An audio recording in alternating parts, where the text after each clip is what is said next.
Nicole Hanna here from Nicole Hanna Jewelry and YouTube's Go Art Yourself. Today, upon request, I'm sharing with you a gallery of finished pieces and thought I would showcase some of my personal favorites. Now, many of you who are familiar with my work will know that I'm a huge fan of working with copper. I often see it referred to, especially by people new to wire wrapping, as a practice metal, which they intend to move away from more towards the precious metals, but I think really because of its warmth and the rich color that I actually prefer it to precious metal. Though I have a supply of silver, I almost always work with it only when custom ordered, just because I prefer the look of copper. I think it's really an inviting metal. And I really love simple gemstone beads and cabochons, and this particular one is just a dyed agate, but I just find it so pretty and inviting.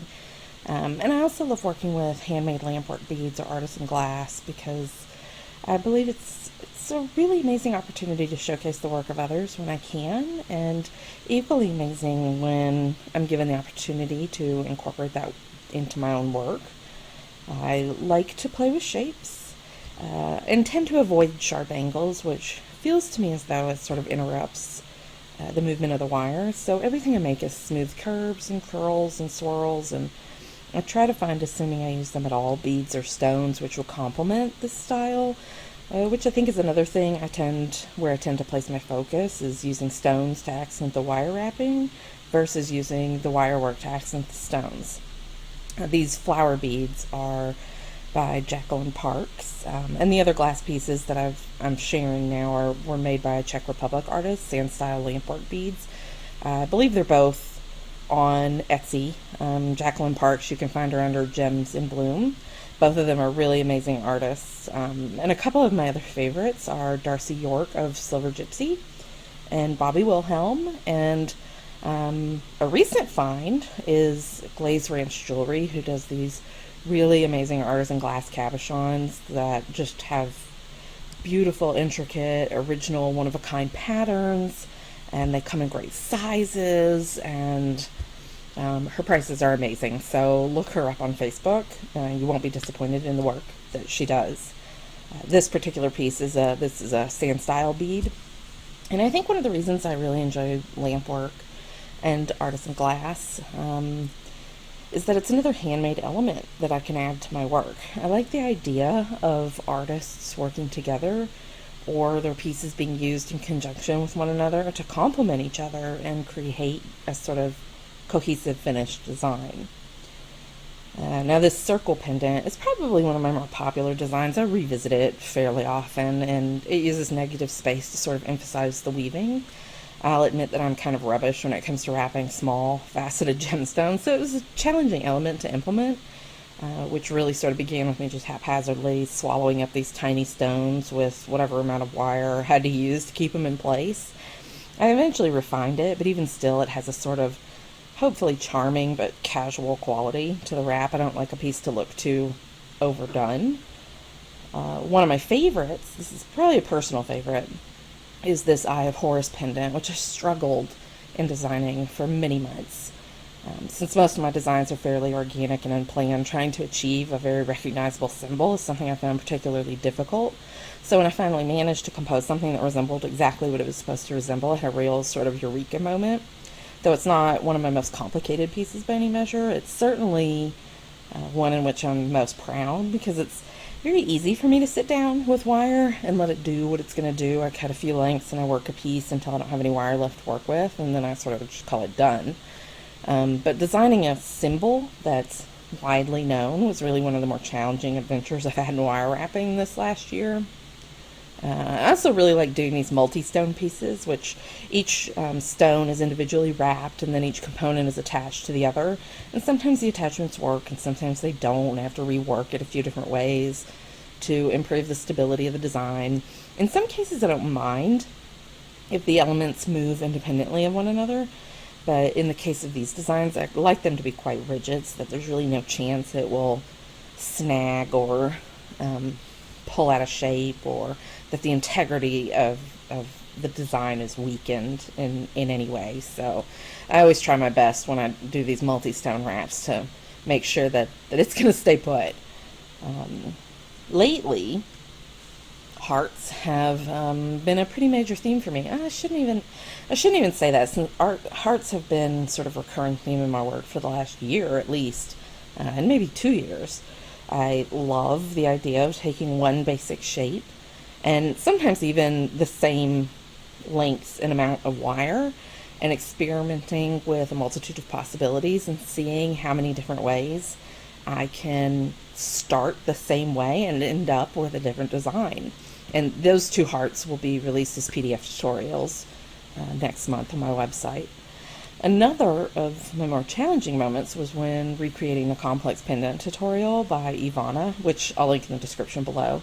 It's a 53 or 57 page PDF file in 4 parts, and is really worth the investment. So if you have the time, definitely give this tutorial a go.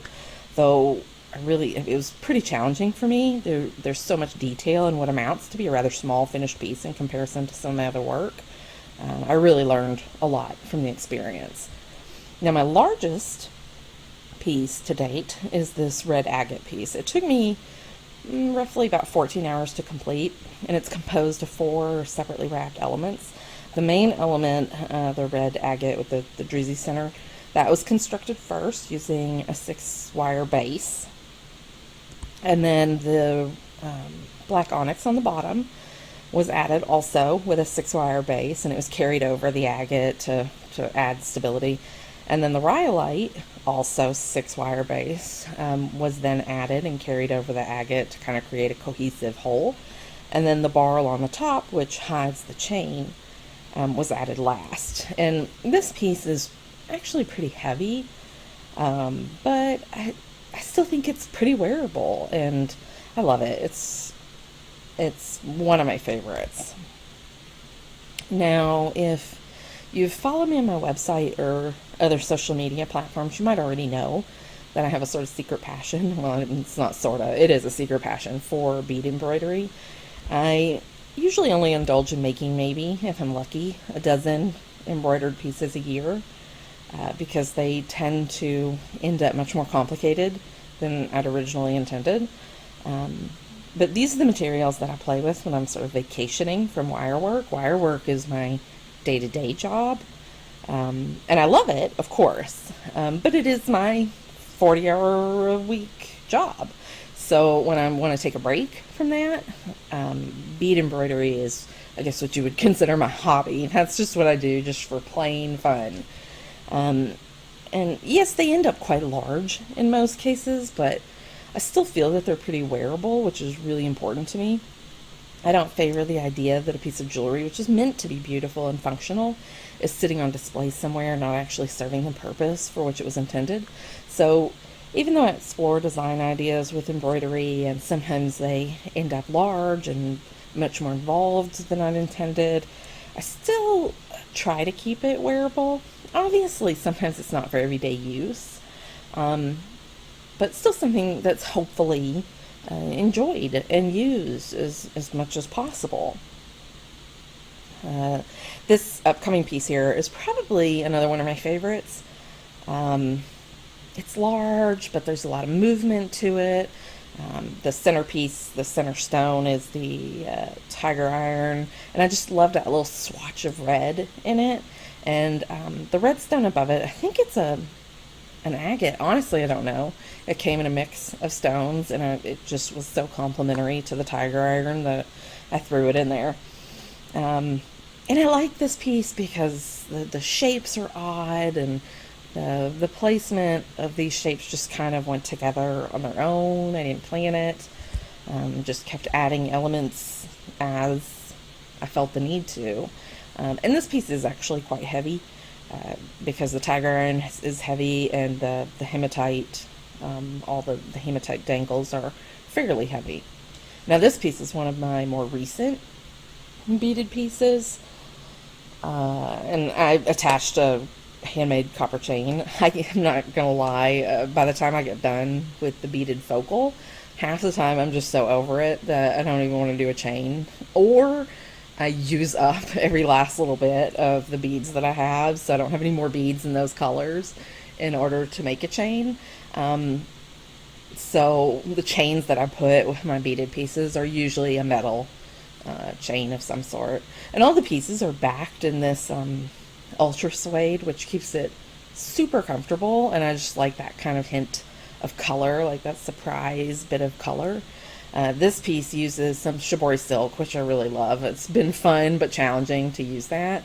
And that owl cabochon is a porcelain. It's handmade by Laura Mears. If you can manage to snag some of her work, she has brief sales on Etsy. Do so, because her work is amazing. Now this piece is probably my personal favorite of all my jewelry. It took me, I would say, probably 20 to 30 consecutive hours. I honestly didn't clock it. But it is my favorite. And this one, ironically enough, is probably the least wearable of them all. I would like to think that I have fancy enough places to go to every day to wear something like this. And there are days where I'm just going to wear it to the grocery store because I love it so much. But it was very time intensive. Each of these they're not little, but each of the ammonites were very thick. And so adding this beaded bezel around them, each of those took 2 hours or more, I believe, if I remember correctly, to do those. And the black onyx are also quite large, so those also took about 2 hours apiece. And then there's lots of Swarovski in there, keep it nice and sparkly, because who doesn't love things that sparkle? But this is definitely my guilty pleasure. Like, I take it out and I fondle it and I love on it and I squeeze it and hug it and call it George. It's really my ultimate favorite piece, and I'm really surprised I had the patience to see it through to the end. So I love it. The red agate wire wrap piece is probably my favorite of my wire wrapped pieces, just because it was one of those pieces where I really pushed myself to see how far I could go with the design while still keeping it something that could be worn every day. And definitely the Eye of Horus, just because of the challenge that it presented to me to make a design that was recognizable. And also because I have such a fascination with hearts. I would say that this Jacqueline Parks beaded pendant is also another one of my current favorites. And that about sums up the gallery of current pieces that I have right now.